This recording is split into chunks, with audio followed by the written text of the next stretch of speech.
Change the Game was part of this year's A3C Festival, which for the first time included a film festival. And there were a few artists on the bill for the A3C this year that definitely fall into that mainstream category, that definitely for those of us that follow the festival, we kind of left us scratching our heads a little bit, some of the people that are in that system. Was there a conscious decision not to include people like that in the documentary, or was there a lack of interest? Or did it just happen that there were more people on this side? Well, whenever I do pieces like this, I usually start by reaching out to the resources that I have at hand, because I either have zero or next to zero of a budget. So I've worked with most of the people on the stage in some capacity or another. So I reached out to the people that I know first, and kind of building from there. Having like the more mainstream people on it wasn't necessarily because I chose not to do it. It was because I either didn't have a contact with that person, or a lot of people want some sort of financial compensation for their time. I don't have that for someone with a name. But at the same time, the people that I work with, I really believe in, and I think they're like the most talented people. So it didn't bother me. So one of the promotional buttons, and I don't know that you guys can read these, but there's a bunch of them outside that were made also. And one of the promotional buttons for the film said, did hip hop change or did we? We just got done talking about the marketing and how, at this point it takes a lot more to draw people into any particular artist or any particular song. But there are still people that have a very, very strong following, a very, very strong fan base. So how do you guys specifically, how do you cultivate that fan base when you don't have millions of dollars behind you? Like, what have you guys done to be successful? And how do we, and then the second part of that question is, how do we make that, how do we bring that to a bigger scale? I started off, I've been building a fan base like 8 years now, and it's a slow grind because I don't have the major label budget or whatever. But I know it's important for artists to just, pay attention to who is following you and feed the people that, really do support you. Feed them good music, pay attention to them, and worry about building your own army, of people that believe in what you believe in and what you stand for in your music. And then, like you said earlier, man, if you can stay true to that and get a good team behind it, and that's, personally, I think we all understand that we can't do it alone. So we all building a team, and if you get it to a big enough place, maybe you can get, like I'm not anti. We were just talking about corporations and stuff. Like, yeah, we only got a certain amount of songs that's constant rotation on the radio, but I'm not against working and making money off the art, as long as integrity is still in place in what I represent. So, the goal is to build a strong enough army to where maybe I can partner with a company and still keep the integrity, and we both make money and we both grow. That helps me grow my business in time or whatever. So. I think it's hard, and I think personally, living in an era of anti-intellectualism, where as a smart person, you're attempting to reach people that don't want to be reached and don't want to be fed something good and wholesome and that makes sense. I think what we have to do more of is find those people that want to be fed, and want something good, and want stories, and want the real, and want soul, and want heart that's in the music. Because even the young people, there are the ones that are there that want it. Like, I go into school sometimes and they're like, I can see you being as big as a Nicki Minaj because you have something in you that we need and that we want. And so I appreciate that there's still high schoolers and there's still junior high school students that want that and need that. And then I think at a certain point it becomes the responsibility of the parents to expose their children to some of the other things that are out there. Those of you that have children, you know, show them the documentary, show them who we are. If we have shows that are age appropriate, bring them to the shows. You'll buy them $100 ticket to go see YMCMB or whoever. You can pay 10 to come and see us, or 15 to buy a t-shirt so your child can go to school and show it off. And so I think at this point, I think parents can enlighten their children on some of the good music that's out there, because we're attempting to do what was done before, in a good way, and in a way that children will take to, because it makes sense. So I think it's finding like-minded individuals on an intergenerational level, so that we can all come together and kind of spread the message of what is good.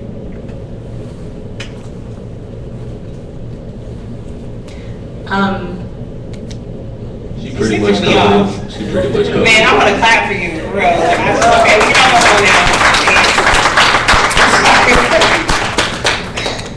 Okay, so do you guys think that, and I don't know if everybody caught, but towards the end of the film, or during the part that we were talking about the fans, DJ Ross Aru defined the fan and explained what a fan support is today. And basically what they're going to do is that if they find your music, they're going to find a way to get it for free. And then they're going to talk about it. If it's really good, they're going to talk about it to 1 million people. And then if you happen to get booked for a show in their city, then they'll come through and they'll support. And then they might buy a t-shirt. They may tweet while they're at the show. And that's really the extent of support that you guys are going to get out of the fans today. Do you guys find that to be an accurate description? Yeah, everybody? Yeah. So good, bad? I mean, so do we find a way to change the way that the fans are consuming and supporting you guys? Or do we find a way to make money off of what we've got? I mean, me personally, I just feel like any kind of support is good support. It's sort of like just a snowball effect. Once you know, kind of like ignite the mind of one person, it just trickles down and more people to follow. So it's like good music pushes, it sells itself. I mean, I have no problem with how the fans are nowadays, but it is definitely different. The fans have changed along with the music, especially going back to what I was saying as far as things being accessible. Like, you know what you like to hear, you know what kind of music you love, so you go out there and you search for it. It's a lot of artists that's not even on the mainstream or on the front line to that degree, but they're like overseas, they're torn, they're getting they're getting broken out, they're getting paid, and nobody really knows them. But if you were following them from day one, you know they're like in your eyes, they are mainstream. In your eyes, they are this big icon to you. So it's like the fans, man, the fans can vary. You got fans that just bandwagon because you know you're hot at the moment, and then when you die down, they gone. You got fans that fell in love with maybe a song or two, and now they follow you forever, and they support you whether the mainstream media bash you or whether they love you. So it's like, me personally, I appreciate every single one of my fans, whether it's, you know, small or big. So I can appreciate anybody taking time out to listen to my music or telling their friend about it or sharing it, retweeting it, anything like that. Because you can build on that. That can work as a foundation for you as an artist, especially if you're just coming up. Same question. Well, actually, I was going to ask you specifically. Last year, this guy put out an album every single month from January to December, and he called it the Rent Tape series. And the premise was basically, if you want to listen to it and you want to download it, pay something. It doesn't, you know, was there a set amount? It was $5 minimum. There was a $5 minimum. If you think it's worth more than $5, great. If not, you know, we'll take $5 and the $5 will build. And, you know, you made some money off of it, yeah? I still got my apartment. Yay! So the rent got paid. The rent got paid. So do you think then, having had that experience, do we make it too easy for the fans to not be like all the way thorough with the support? Because my building up on your following is all well and good, but we all have real bills, and Georgia Power still won't accept a single Twitter follower for a day of lights. So, you know, do you think that we make it too easy for the fans not to support financially? I don't know if we make it too easy. I think the internet makes it easy. It's the times. The whole movie is about the game changing.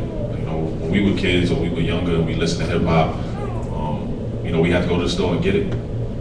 Now there's no more going to the store. I personally, if I like something, like I downloaded Rihanna's album the other day, and I wasn't sure if I wanted to buy it, so I said, let me find it first and listen to it.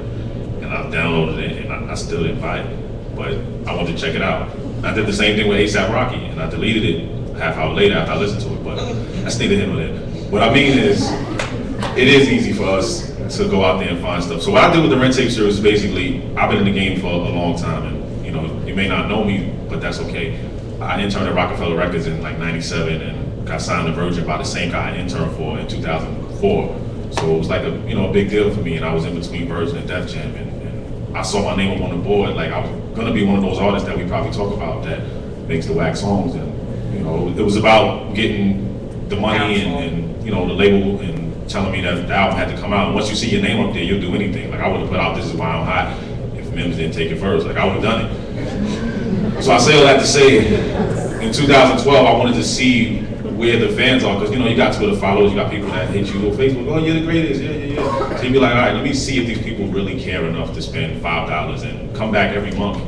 So it was a great experience because I actually saw the emails when people purchased. You can see who's actually a supporter, a fan, and somebody that believes and wants to help you out. I call it help because they understand the position I'm in as an artist that's not mainstream. So every $5, $6 counts.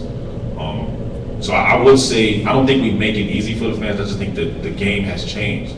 And what we said earlier about the mainstream, it's a different world. Like, there is a subgenre, there's a bunch of subgenres, and we can't really compare what we do to mainstream music because we don't have the same reach. A$AP Rocky, the guy I just talked about, he sold 141,000 in the first week.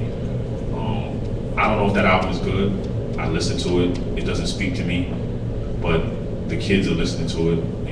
But the same kids like Kendrick Lamar, he has somewhat of substance. I just know when we were growing up, I could listen to Onyx, Throw Your Guns in the Head, Brand Nubian was right there, NWA, Public Enemy. It was a whole bunch of different things, and I think the messages are still out there, but I just think it's harder for the youth to get it. If it's not in their face, they're not seeing these guys on the award shows. When Focus said about Lil Wayne was here, it'd be a big difference. And those guys aren't saying the same things as people were back in the days. So since we brought up the idea of various genres of hip hop, and Focus will tell you, I think we've had that conversation. I know me and Shab had that conversation. And like someone else mentioned earlier, we are 30, 40-year-olds here who have not known a day of our lives where hip hop didn't exist. So it just goes, to prove that there should be some kind of a difference in it now. But from the outside, as somebody who's not a musician, who's not an artist, the conversation always ends up being mainstream versus hip hop. Are we doing ourselves a disservice when we sit back and say, that's not hip hop, that's not hip hop, that's not hip hop, instead of saying, okay, A$AP isn't for me, but this is, or maybe you should check this out, or like, are we doing ourselves a disservice by not vocalizing the fact that we do make different kinds of hip hop? I think it is. I think it's a disservice because that form of music would not exist to be criticized and critiqued. It came, it's hip hop, that's what it is. And we all live and have different things going on in our lives all the time. I don't always want to rap or rhyme about uplifting the community. That's not all in my life. I do like nice cars. I think we all do. And we cannot forget that hip hop has always been braggadocious and boasting. We want to knock the song about Air Force Ones, but we want to praise my Adidas. We want to knock people rocking diamonds and such, but Dookie chains, that's Run DMC all day. Slick Rick, fur coat, rings on every finger. That's what we are. That's what we do. I think the deepest part of it is just the balance, once again. I like it all. If it's jamming, I don't play it. I might not play it while my children are in the room. I think we need some R-rated, X-rated labels on it, just like we have movies that have that. I don't think that explicit lyrics is quite enough to put on songs. So, to sum it all up, yeah, I think it is a disservice.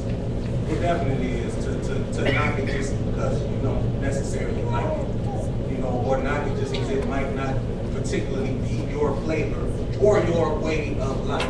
Because we always say hip hop is a way of life, rap is something you do. You know, that is true. That is true. But really, if you're listening to rap every day riding around, you definitely have some type of hip hop going through your veins. It don't matter what the content of it is. You know. Anybody else want to touch on that? The idea of, you know, we, again, like Sha said, when you're growing up, you could find Brand Nubian right next to Onyx. And, you know, the amount of hip hop music that was being released was small, so they could just throw us all in one section. And I'm pretty sure before that it was all just urban and rappers were mixed in with R&B. People still refer to rappers as rap singers. Like, people still will refer to Trey Songz as a rapper in mainstream articles. So the question was, is it time for us to start labeling it as more than just good hip hop versus bad hip hop, or real hip hop versus mainstream hip hop?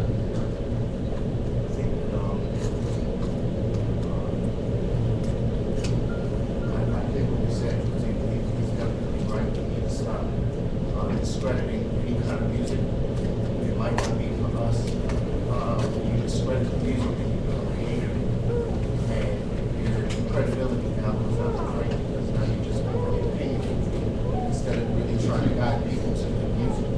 So if you turn around and say, "Well, I listened to it," like Sha said, A$AP Rocky think it worked, but he didn't discredit the album. He just said, "I don't know if it's a good album. It just didn't work." But if there's an album that works for Sha, and somebody follows Sha, and Sha's like, "Yo, go check this out," then that's it. You're filming, so they would prefer for us to use the Being mics. on U-Stream, so people can't hear you if you're not on the mic, you're just moving your lips. Oh, we didn't know that. We're on TV. I didn't either. Can I piggyback on that? I think, yeah, we have to acknowledge that hip hop is not just one sound. Like, all right, it came from New York originally, and that's what we viewed it as when it was originated, but it traveled around the map, and we watched it go to these different regions, and you want, like, you know what I'm saying? I didn't grow up on the West Coast, so it might not resonate with me, but that's hip hop to them. That's self-expression to that youth and them kids out there growing up.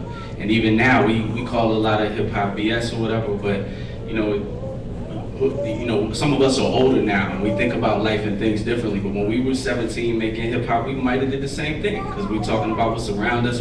We're not happy with, you know, the urban environment and some of the struggles that we go through, so we lashing out in a positive way making music, you know what I'm saying? So we can't just, you have to acknowledge hip hop has progressed in the evolution of hip hop. There's different forms of it now. Just, it is what it is. Well, and I think sometimes labels are dangerous because of what they can do to people that don't understand them or understand the definition of that label. So what I always take that back to is, I guess I started out as a Christian rapper. And it always goes back to this conversation about the sacred versus the secular. So is my music sacred or is it secular? And I can't really label it because I'm saying I can't separate who I am. I can't separate my expression and put that into a category. So if you want to label me a Christian rapper, you're in a sense limiting who I am in terms of my expression, in terms of what I'm saying, and in terms of who my music can reach. So I think that sometimes we have to be careful with labels. I mean, even in terms of who we are as people, because we try to put ourselves in the boxes, and sometimes the boxes don't fit. So, yeah.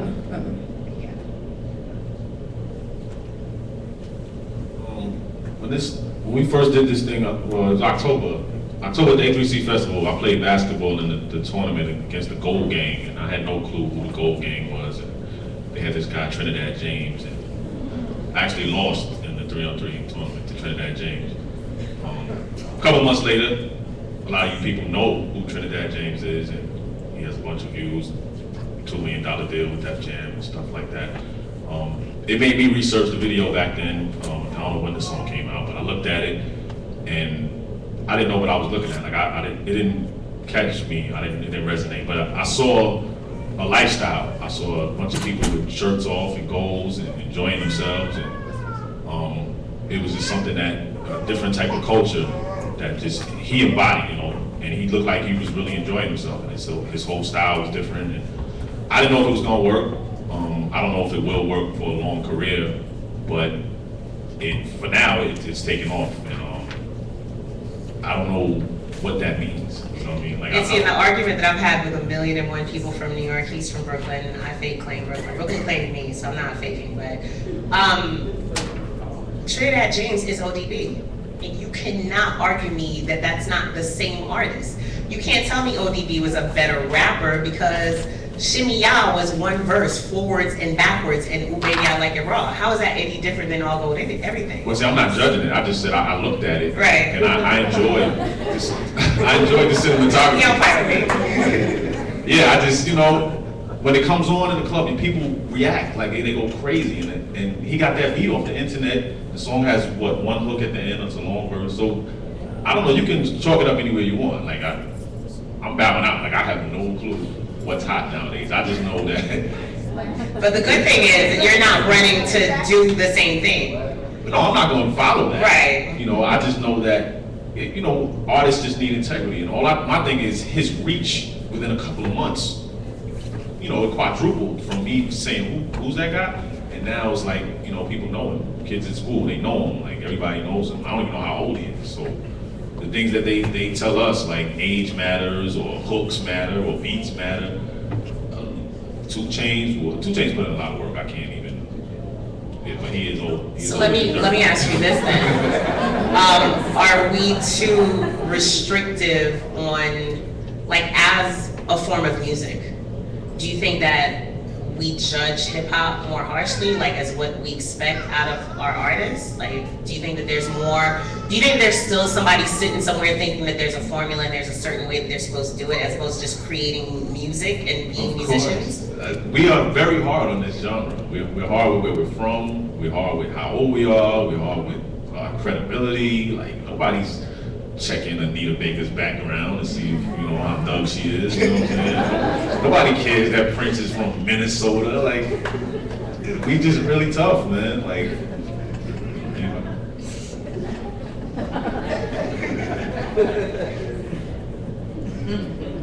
I think we have to be tough on hip hop because hip hop is our voice.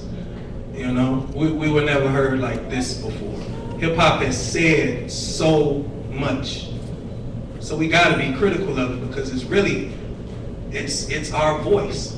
And if we do not continue to speak and talk about things that affect us here, you know, from the past up till now, the future, like, it's not something we can't be critical of. I think that's why a lot of us purists of hip hop, if that, you know, is safe to say, are a bit upset, you know what I mean? Because we teach through this.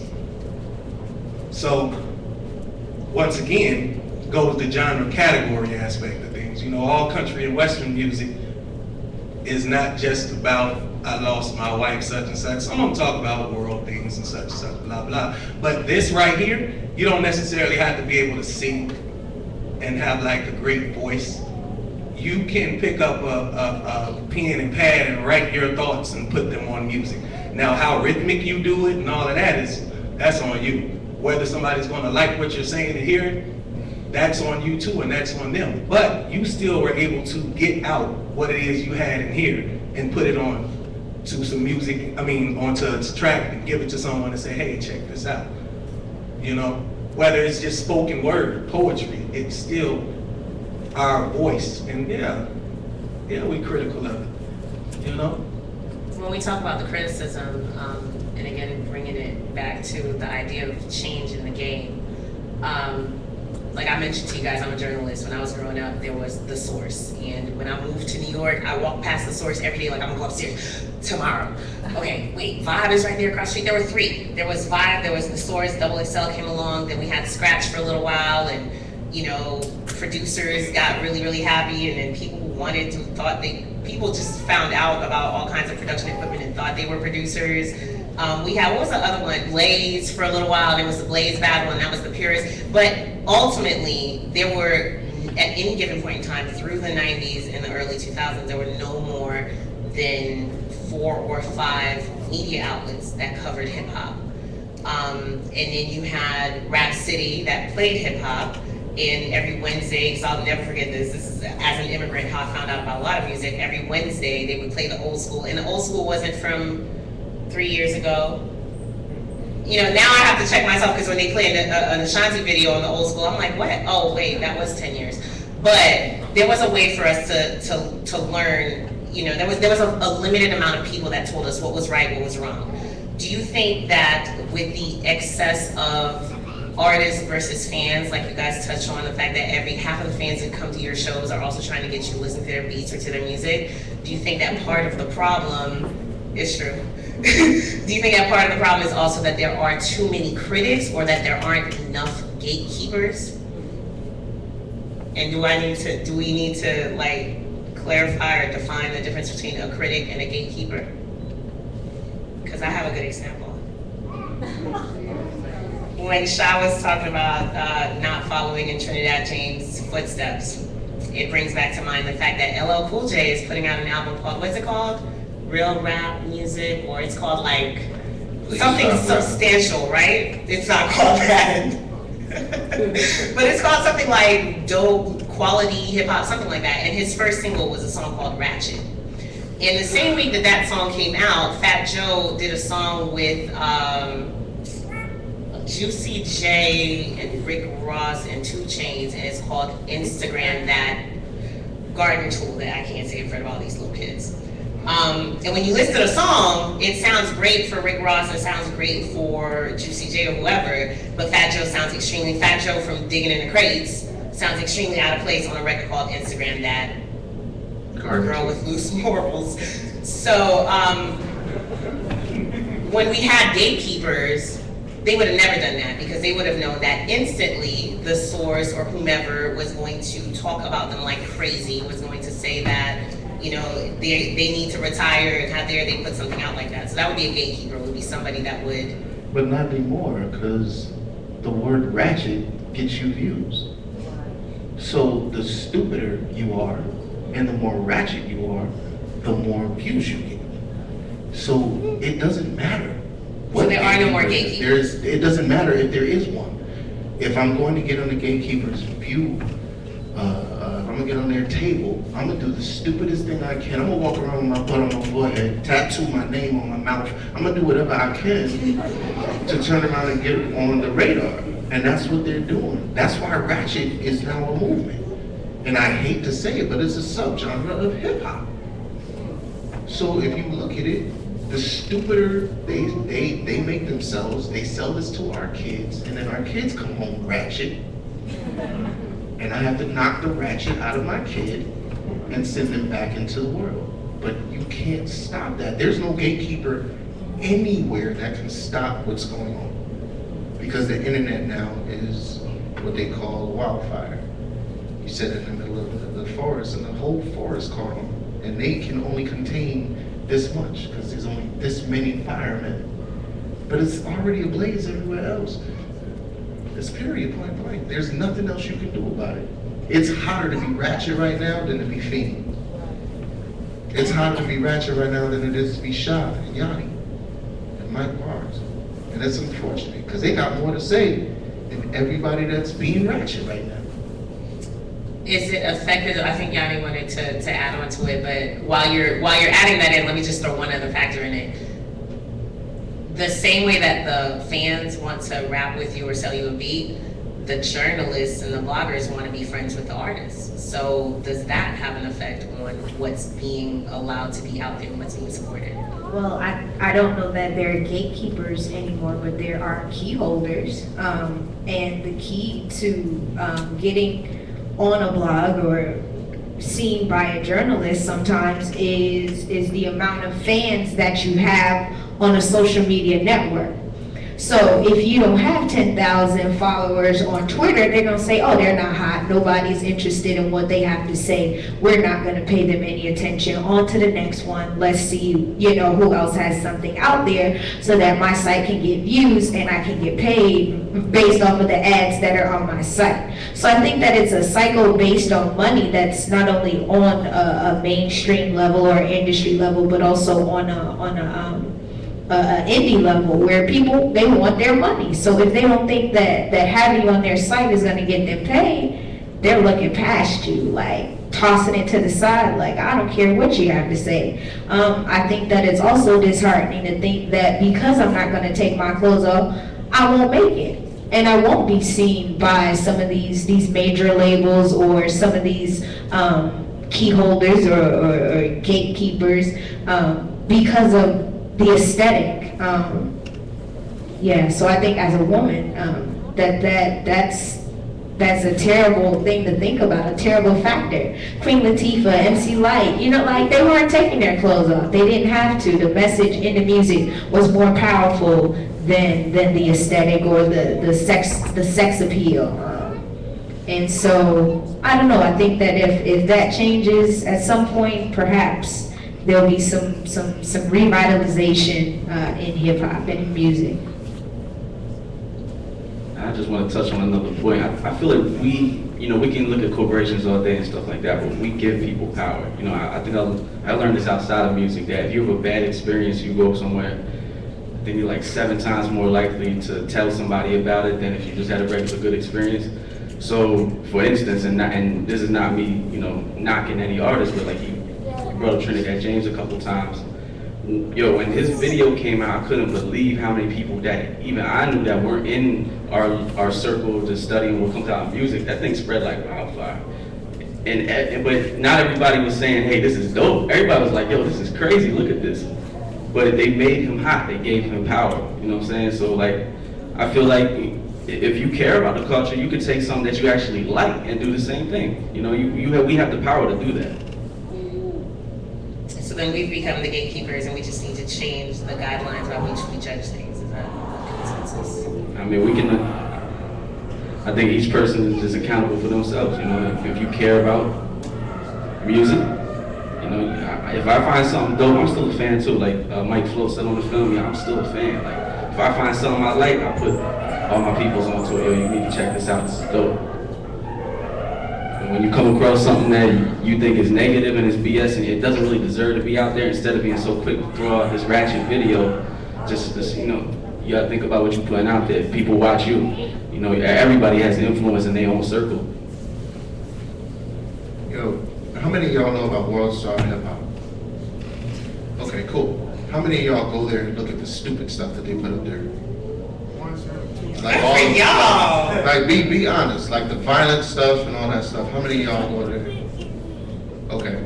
How many of y'all go there and really look at the new music that's coming out? See, that's what I'm saying, and I wasn't doing this to judge anybody. It's the truth. World Star Hip Hop has, I don't even know where the music kind of plays into the other videos that they put up, but they're one of the biggest sites that we can get on, and you have to pay to get on there, of course. But you're fighting to get on between drug busts, kids killing themselves, kids killing somebody else, somebody beating somebody up, some girl beating some girl up in McDonald's. Then there's a video. Then there's a girl that's shaking her butt. Then there's a strip club. Then there's somebody taking drugs. Then there's and then there's a video. Then there's. And then don't forget that the videos that are up there are being paid to be up there. Right. So And it's the those ratchet videos, right?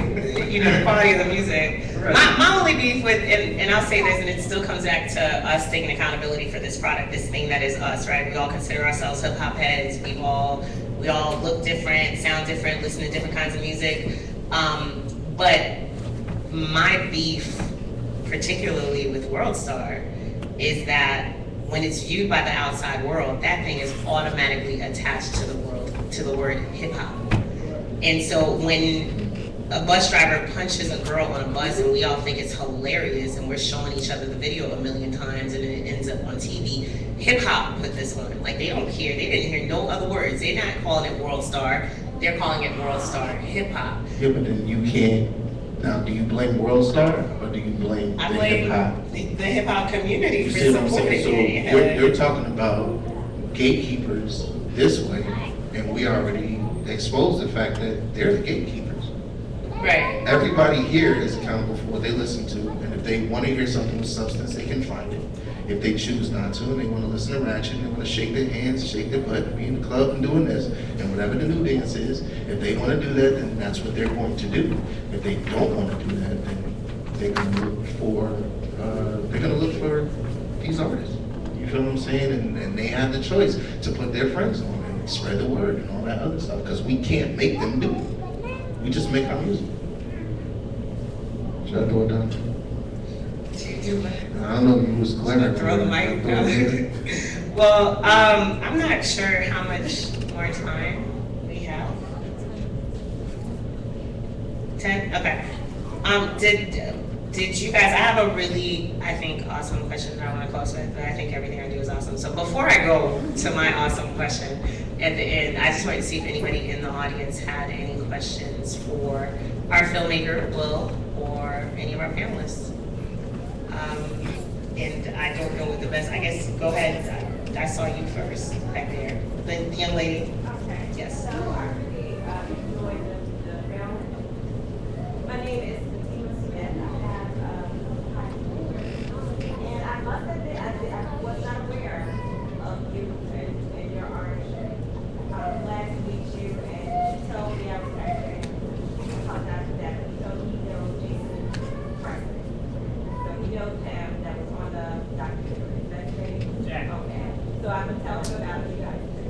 But I wanted to know how much do you think your education in high school played a part of it? Since the U.S. Department of Education, or whatever the department is taking away from music in high school and so many schools, what made you choose to go into this genre of hip hop, or whatever you feel your passion is, to be able to express yourself in this way? That's how I got started. I had an assignment in school. I did a rap. They gave me the freedom to do a rap. I performed it. I got a 98 on the assignment, and here we are 12 years later, and I'm still doing it. So I think that the arts play a major role in our cultivation as who we are and what we're going to be in the future.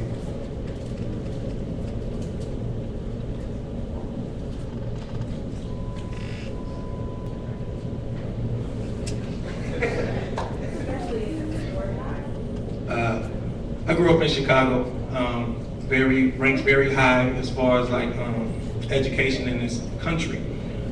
Music program sucked at my school. I mean, all we did was learn like what notes were.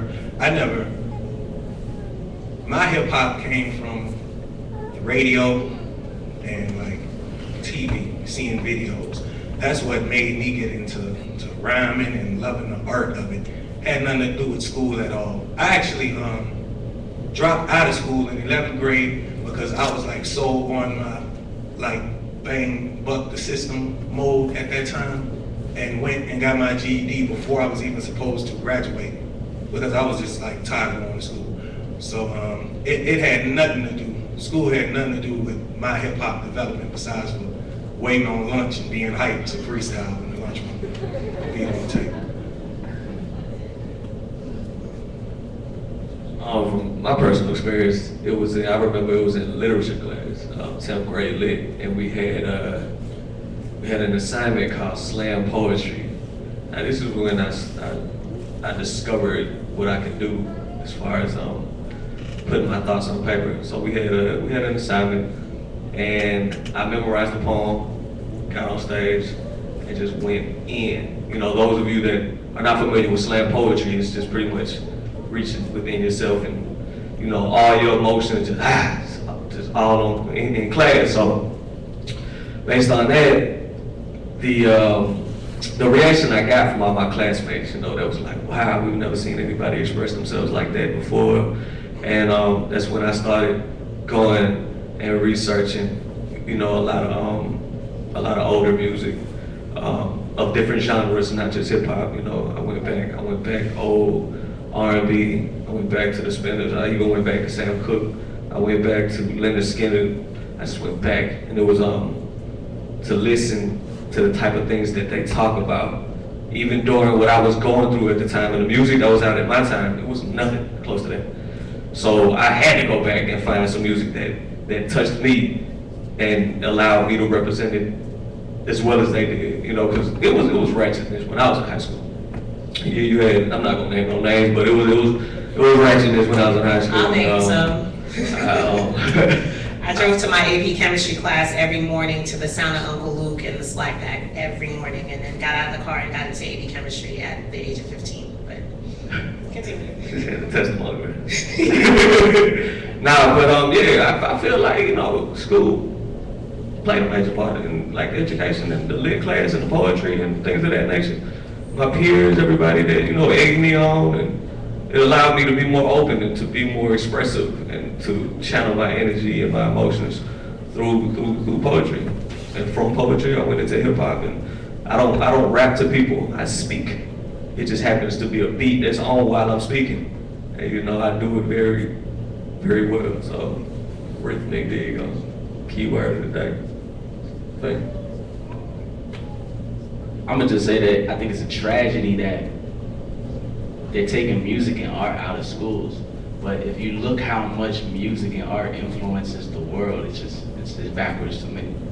You know, so that's why we need, hopefully we can take it to schools and stuff, but individuals within, you know, what we do, we need to be able to speak to kids and work with teachers and stuff, and maybe try to reach the kids. I think that's very important because they obviously taking it away. Okay. You look like you had something to add to that when the question was asked, no? Okay, I saw another hand over here. Well, I just have a quick question. I know my man said he was an intern, and he had saw his name on the lights. He said, hey, if I could have did that song, it will, I'd have done it. And I know my man was saying he's worked with all top artists. So my question is this, like, if you're talking to a label or you're on a label, I mean, somebody come to you and say, you can keep making the music you like, or you can do the music you want to. Okay, so talk to them a little bit about like how an album is made. No, what I mean by this is, listen, producer man. What I mean is, an artist makes X amount of songs, right? So you correct me when we get to the part where I need to be corrected. Shot Stimuli is next up in lights. Your album's coming out September 15th. And Shot goes in the studio, he gets a bunch of beats, he records a bunch of songs, he shows up at the label with 20 songs. And then what happens? The label either hates every song that he brought in, and they wipe the slate clean, and they put him with who they think is the hot person at the time. They might even have somebody write his rhymes for him. I've actually heard people go to the lesser expensive producer and ask him to mock Sid Timberlake, Trouble Boy, whoever's hot at the moment. It depends on what you're really, what kind of album you're making. Now, when it comes down to hip hop, what you're asking is a dope question. It's funny because a lot of people do what they love and it doesn't make money, so they try to make money and they forget to do what they love. Okay, I'm in that realm right now. I'm doing it to make money. It's my job, and I do what I love when I'm at home. You feel what I'm saying? The label, everybody that's at the label, and you're talking about labels, right? Everybody that's at the label needs to keep their job. So they're gonna go for the surefire horse that's gonna win the race. You feel what I'm saying? And if you're gonna turn around and get in there and be like, I'm a new horse, they don't care. You're not giving me the assurability that I'm going to keep my job. So unless you can sound like that guy and give me a record like him, I can't even take the gamble on you because I might lose my job. So A&Rs are very scared to take, and they'll sit in front of you smug with their nose up in the air thinking that they got all the answers when they don't, okay? They'll tell you, and I hate this line, and everybody up here can attest to this, I need a hit. If I knew what that was, man, I would have done several of them before I came to this office. It doesn't make sense. There is no outline on what a hit is. Shot Stimuli talked about All Gold, everything. That record is not set up in what we would think a hit is. Tears of a Clown by Smokey Robinson, there's a chorus, there's a verse, there's a pre-chorus, there are things that set up what we knew as hits from back in the day. And everybody has shown us, for some reason, that they can break that mold and still make it work. So when Shot said, I don't know what's hot right now, and we're all talking about we make what we feel, I don't know what's hot right now. But I make music, and I make music that I love, and I think that you should continue to do that, because in a climate where everybody was going 808s, I went the other way and it won. Because there are people that want to hear something other than what's going on. So don't follow the wave. Just be true to your heart, and when you make music from the right place, it's gonna resonate. I promise that. Okay, we're gonna take one more question from the audience. Where? Speak up. There's one here right there. No, but I'm saying it right. She was like to the car right there. Go ahead, Mr. When talking to the artists, what is your view on hip hop beyond entertainment? There's so many times in the conversation that we have in hip hop are always centered around entertainment, and even though we know it spills over into our regular life. So when we talk about the artists that are in the mainstream, one of the challenges that most of us have as adults, that we see the negative effects that it's having in real life. The children that are not necessarily trying to be artists, but the influence is so strong that to even try to go up against that machine, if you're not doing, like, we love to, take the village to raise a child, we love to have those saying, but when we see this music have this negative influence, at some point, there has to be a or should there be, let me ask this way, should there be a conversation about artists that are not necessarily aiming against those artists, but can see the structure that the machine is putting up in our real communities? How do we deal with that dynamic?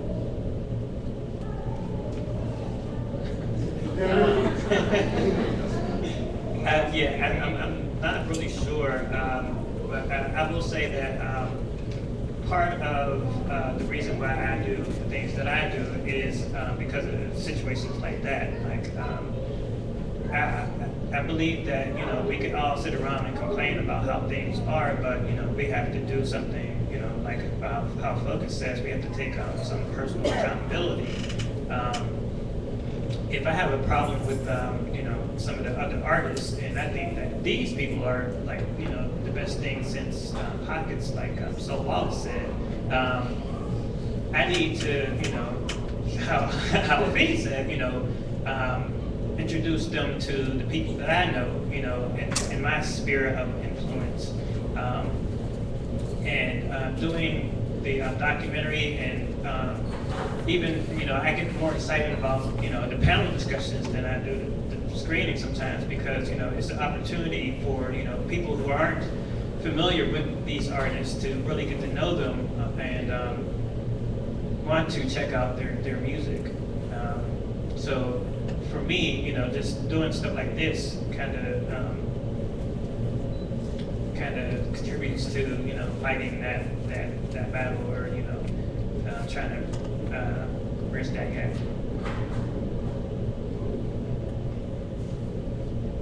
I mean, it's up to the individual artists and, what, I guess what they believe in. I know personally, probably one of the most rewarding experiences I ever had was speaking in front of an assembly of 500 kids. Like, it's amazing.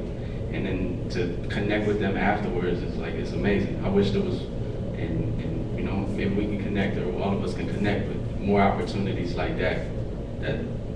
It goes a long way. I still am in contact with kids that I met at schools, and it's just amazing to see them. Like, a lot of them just need somebody, to look at and say, I can do that too. Especially like where I'm from a small city in PA. Nobody's never made it in the music industry.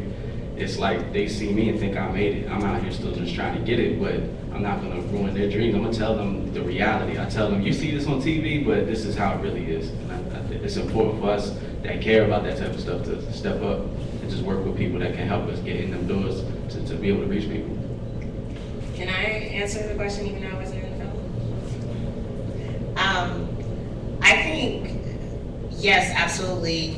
Because of the power of hip hop, because we have the reach that we have today, because so many people have come from hip hop culture and become the hip hop mayor, even though Cory Booker, I mean, there wasn't Cory Booker, that was Cory Booker's a good one in Jersey. But like there are people that are attached to hip hop, that are the hip hop doctor, the hip hop lawyer, the hip hop president. I'm sorry, I'm not American, don't laugh at me. I don't know these things.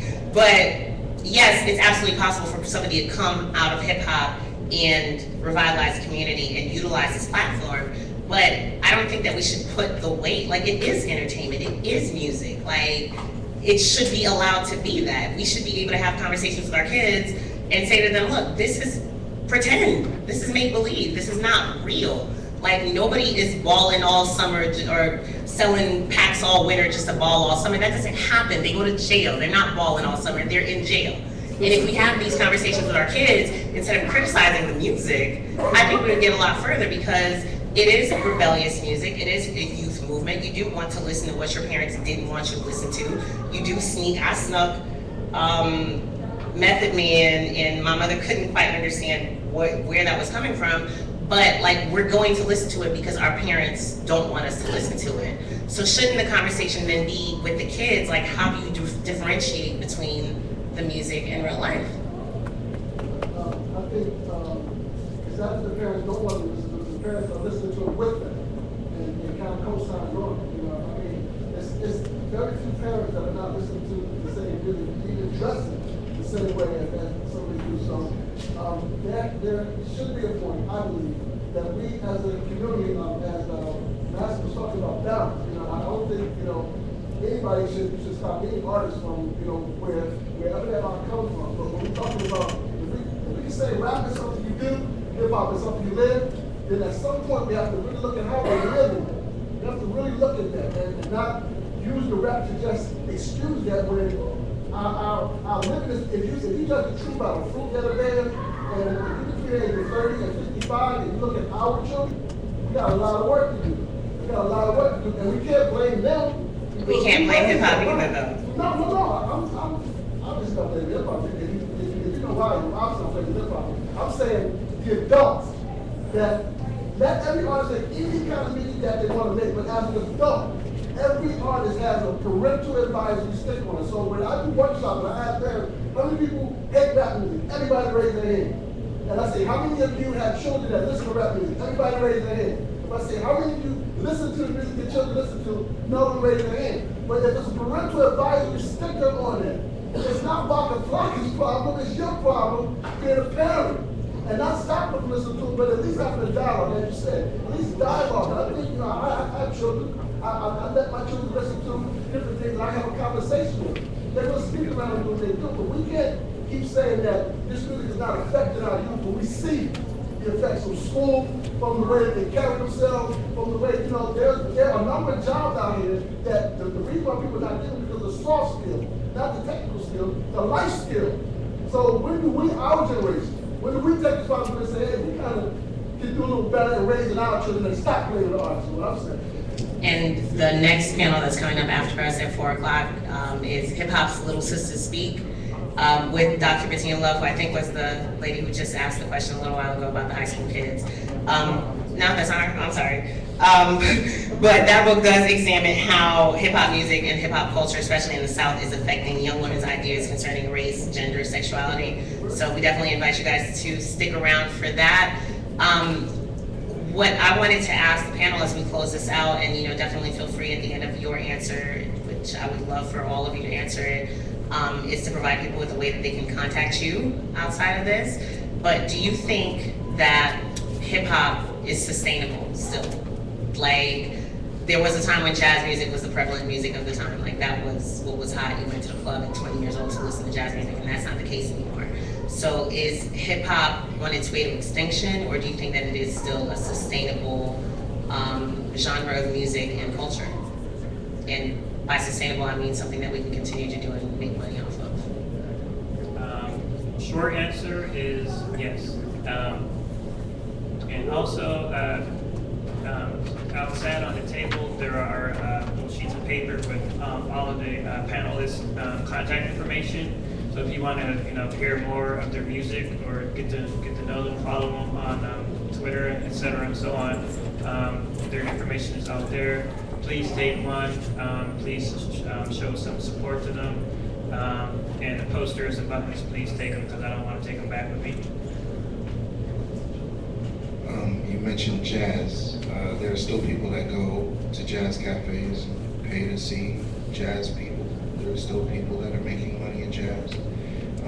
Music will never die. No matter what genre it is, it might not make as much money as it did before, but it will always be a money maker because music